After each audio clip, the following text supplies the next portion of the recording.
Why are we holding this forum? Our purpose is to educate voters about the ballot measure. We will explain the measure, what it would do, what it would not do, and the arguments for and against. The League of Women Voters does not endorse or oppose any candidate or political party. We will take questions through the chat. Please refer to the League of Women Voters Easy Voter Guide for more information. I'm going to read their website. https://cavotes, votes.org/easy-voter-guide/. How we got here. After each census, the California Constitution requires an independent redistricting commission to establish single-member districts for Congress and the state legislature.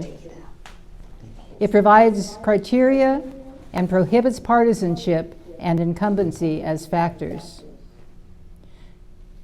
Two initiatives, Prop 11 and Prop 20, Article 21, Symbol 2D. Federal law does not prohibit partisan redistricting. The practice of drawing district lines to create partisan advantage is called gerrymandering. At request of President Trump, Texas and Missouri have redistricted mid-decade in an effort to increase Republicans in Congress before the 2026 midterm elections. This result is not guaranteed. California Governor Newsom proposed to call a special election to place a measure on the state ballot to amend the state constitution and temporarily adopt new congressional districts intended to create the opportunity for more Democratic representatives. Legislature agreed. It passed two statutes, one defining the new congressional districts, the other concerning funding and election procedure, and called a special election to consider a proposed constitutional amendment, ACA 8. This is Proposition 50. It is the only measure on the ballot for the November 4th, 2025 special election. This is the actual ballot language for the special election of November 4th. Proposition 50 authorizes temporary changes to congressional district maps in response to Texas's partisan redistricting. And the ballot will say, should the state authorize temporary changes to congressional district maps in response to Texas's partisan redistricting? This is a disclaimer regarding the statements for and against that we will be presenting tonight. They come from supporters and opponents as published in the official voter information guide that comes from the state of California from the Secretary of State's office. We cannot vouch for their accuracy. We are merely presenting what each of the sides has said. They do not represent our viewpoint. They reflect the supporters' and opponents' opinions and may or may not be based on facts. Who draws congressional district maps in California? Before 2008, the legislators drew the lines. Between 2008 and the present, Proposition 11 approved a nonpartisan commission called the Independent Redistricting Commission, right, to draw the maps for the state Senate, the state Assembly, and the Board of Equalization. I note that none of those are affected by Proposition 50. From 2010 to the present, Proposition 20 transferred the authority to draw congressional maps from the legislature to the Independent Redistricting Commission. The California Citizens Redistricting Commission. It was established by Article 21 of the California Constitution. It is made up of 5 Republicans, 5 Democrats, and 4 people not affiliated with either of the two parties. It requires the district lines be drawn in conformity with strict, nonpartisan rules. How do other states draw congressional maps? In most states, the legislature has primary control of the redistricting process, both for state legislative and congressional districts. Only California, Arizona, Colorado, Idaho, Michigan, New York, and Montana use independent commissions to draw congressional lines. When are the lines redrawn? New maps are redrawn every 10 years after the U.S. Census is completed to reflect the state's number of representatives to ensure roughly equivalent population in each district. The CCRC certified new district maps on December 27th of 2021 following the 2020 census. This is similar to what we said before. Proposition 50 authorizes temporary changes to congressional district maps in response to Texas's partisan redistricting. And should the state authorize temporary changes to congressional district maps in response to Texas's partisan redistricting? Here's some background on Prop 50. In June and July of 2025, President Trump asked Texas state legislators to redraw their congressional maps to improve Republicans' ability to win 5 districts now held by Democrats. In August of 2025, the Texas legislature passed a bill to adopt new maps for the 2026 elections. In California, a plan to counterbalance that action was initiated by members of the legislature and Governor Newsom. On August 18th of 2025, new congressional maps were approved by the state legislature through Assembly Bill 604, but the bill cannot take effect without voter approval of Prop 50 via the special election in November. What will Prop 50 do? It will change the California Constitution, allowing new maps in AB 604 to take effect and replace the maps drawn by the CCRC, the Citizens Commission. It will require that these maps are used until the Independent Commission draws new maps following the 2030 United States Census. And it also establishes a policy that supports the use of fair, nonpartisan redistricting commissions nationwide. And it does not mandate that Congress do anything specific. Prop 50 would also change the percentage of registered Republicans and Democrats in many districts so that, for one thing, Democrats would have an advantage in 5 districts currently represented by Republicans. More Democrats would be pulled into 5 swing districts currently represented by Democrats, giving them a greater margin. What will Proposition 50 not do? It will not change any rules for state legislative districts or the Board of Equalization. It will change the rules for It will not change the rules for regularly scheduled post-census districting in 2030. It will not determine the outcome of any election in any district, and it will not require Congress to do anything. It will make, there are some technical changes to the election process. It's mostly in the statutes, the laws. The voter approval is only necessary to amend the state constitution. Part of the legislation is that funders are not listed on the ballot. There are other places to find the funders, and there are various time frames for elections that have been shortened to allow the special election to take place in November. What are the fiscal effects if Proposition 50 passes? There will be one-time costs to counties of up to a few $1,000,000 to update election materials to reflect new congressional district maps. There will be one-time costs to the state of $200,000. These numbers do not include the cost of the special election itself. These are maps that reflect the current congressional district and the proposed congressional district.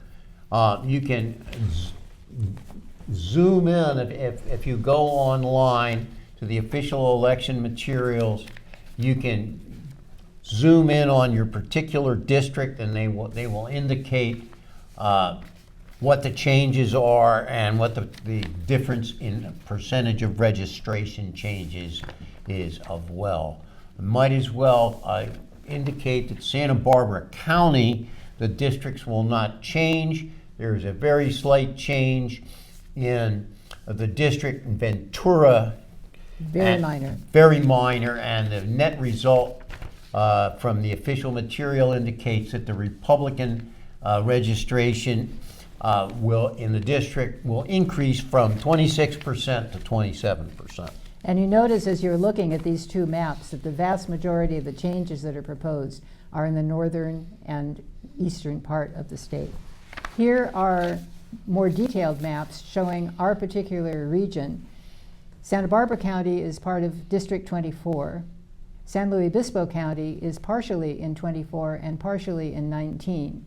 In both cases, there are virtually no changes if Proposition 50 passes. These are the supporting arguments, and you can see a list of supporters.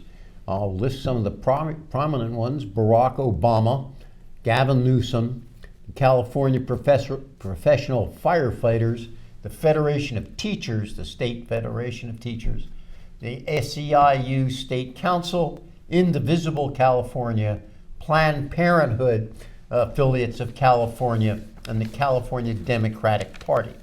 The supporters' arguments is that Prop 50 is a temporary emergency plan to stop attempts to unfairly rig the 2026 election. It requires voters' approval, it creates fair maps, and protects us from partisan gerrymandering in Congress.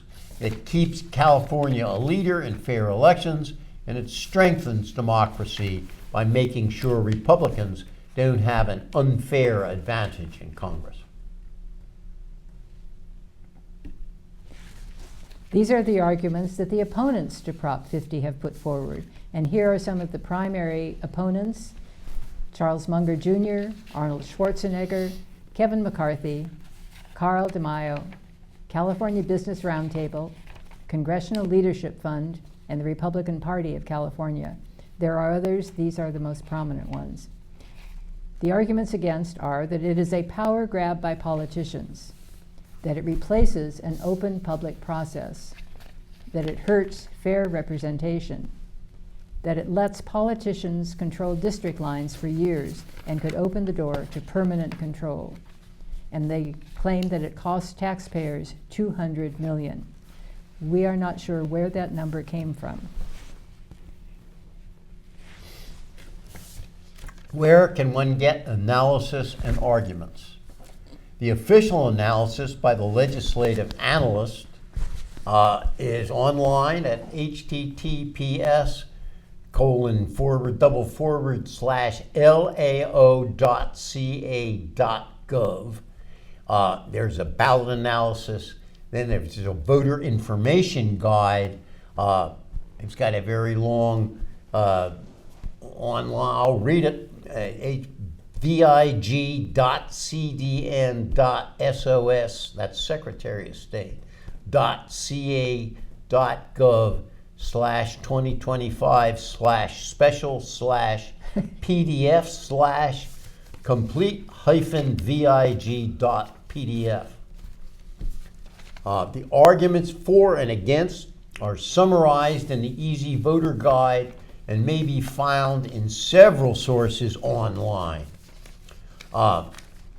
The maps, the interactive maps, are definitely available online from the Secretary of State, and also Cal Matters, which is an election website, has interactive maps.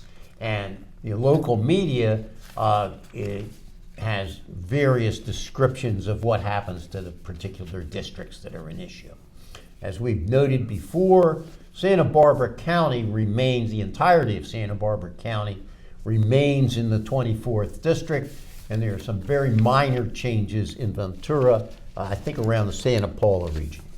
I might mention one reason we are reading absolutely everything, including the long website links, is that Sylvia Uribe, who will be doing the Spanish translation for our later YouTube recording, will be working from the audio recording of this webinar in order to provide that translation. So she needs to be able to hear everything in order to do that translation. I know it's annoying sometimes to have everything read out, including things like websites. How to vote. All registered voters in California will be receiving a ballot with prepaid postage to vote in this special election. Ballots are being mailed out now starting October 6th. If you do not receive a ballot by October 15th, please contact your county elections office. Mail-in ballots must be postmarked by November 4th, and we recommend actually postmarking well before November 4th or mailing well before November 4th. If you are more than 50 miles from a major postal processing center, there is a chance that even if you were to drop your ballot into a mailbox in the morning of November 4th, that it might not make it to a center to be postmarked until the following day. So be aware of that. Ballots can also be returned by November 4th to the ballot drop boxes, the locations of which will be included with your ballot. The mail-in ballot will include information on the location of polling places and what to do with your mail-in ballot if you prefer to go to a polling place to vote in person. Are you registered? The registration deadline for this election is October 20th. After that date, you may register or re-register at your county elections office. You may also register on the day of the election at your polling place, where you would be given a provisional ballot to vote, which will be counted once your registration has been confirmed. Remember, if you have changed your address or your name since the last time you voted, or if you wish to change your party affiliation, you must re-register. You can do so in person at your county elections office. You can also register or check to be sure your registration is up to date at the California Secretary of State website. This one's short. www.sos.ca.gov. G-O-V. For questions about the election, voting locations, or to register to vote, contact your county elections office. For Santa Barbara County, www.countyofsb.org. For San Luis Obispo County, www.slocounty.ca.gov. Dates to remember. October 6, 2025, county elections officials will begin mailing vote-by-mail ballots on or before this date, which is my highly trained mind registers as yesterday. Indeed. That was Indeed. yesterday. October 20th, as we have mentioned before, October 20th, 2025 is the last day to register to vote for this election. And November 24th, 2025 is Election Day. November 4th. November 4th. Polls are open from 7 o'clock a.m. to 8 o'clock p.m. And again, we'll give you the website for the California Secretary of State, https://voterguide.sos.ca.gov/voter-info/. This forum will be available soon on the League of Women Voters Santa Barbara YouTube channel in both English and Spanish. It can be accessed through the League's website, lwvsantabarbara.org. Please encourage your friends and neighbors to watch it. Remember the upcoming June 2nd, 2026 primary election for federal, state, and local offices. And the most important thing, don't forget to vote. This is some logos from the League of Women Voters. I see we have some questions. One question. One question. How can we get the slides? How can we get the slides? Well- Going for on-the-fly executive decision here. I would say contact us through the League of Women Voters of Santa Barbara website. There is a way to contact us and request them, and we would be more than happy to email them to you. That's great, and they might also be posted somewhere, That's entirely possible. which would be Even better. even better and would, the But- information would be on our Right. website. But going to the League of Women Voters of Santa Barbara's website would be the best place to start. Thank you very much for watching. The election date is Tuesday, November 4th. One thing that we didn't say, you can always check to see if your registration is up to date at voterstatus.ca.gov. The League of Women Voters is dedicated to protecting democracy and empowering voters. Please consider joining us by going to the League of Women Voters of the U.S. website and selecting your local league. Dues are pay what you can with a $20 minimum. We would welcome your participation. Remember that your vote is your voice. Thank you. Thank you.